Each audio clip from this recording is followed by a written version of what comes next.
بسم الله الرحمن الرحيم.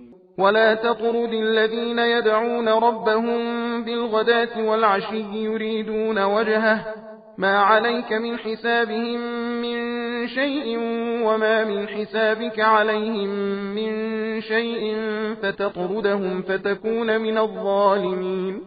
وكذلك فتنا بعضهم ببعض ليقولوا أهؤلاء من الله عليهم من بيننا أليس الله بأعلم بالشاكرين. وإذا جاءك الذين يؤمنون بآياتنا فقل سلام عليكم كتب ربكم على نفسه الرحمة أنه من عمل منكم سوءا بجهالة ثم تاب من بعده وأصلح فأنه غفور رحيم. وكذلك نفصل الآيات ولتستبين سبيل المجرمين. قل إني نهيت أن أعبد الذين تدعون من دون الله قل لا أتبع أهواءكم قد ضللت إذا وما أنا من المهتدين. قل إني على بينة من ربي وكذبتم به ما عندي ما تستعجلون به إن الحكم إلا لله يقص الحق وهو خير الفاصلين. قل لو أن عندي ما تستعجلون به لقضي الأمر بيني وبينكم والله أعلم بالظالمين.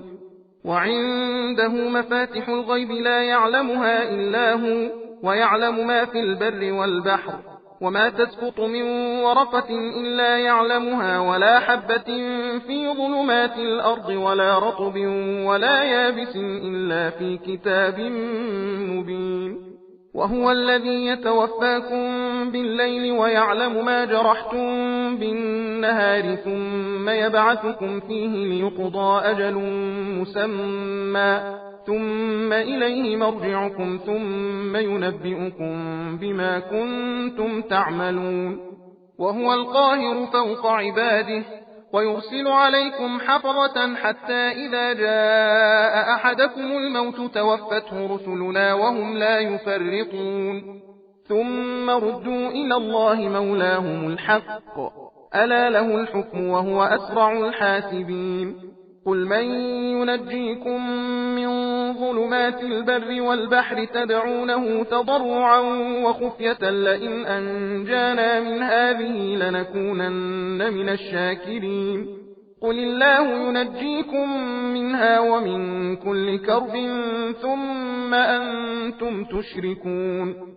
قل هو القادر على أن يبعث عليكم عذابا من فوقكم أو من تحت أرجلكم أو يلبسكم شيعا ويذيق بعضكم بأس بعض انظر كيف نصرف الآيات لعلهم يفقهون. सबील कुरान हिदायत का रास्ता।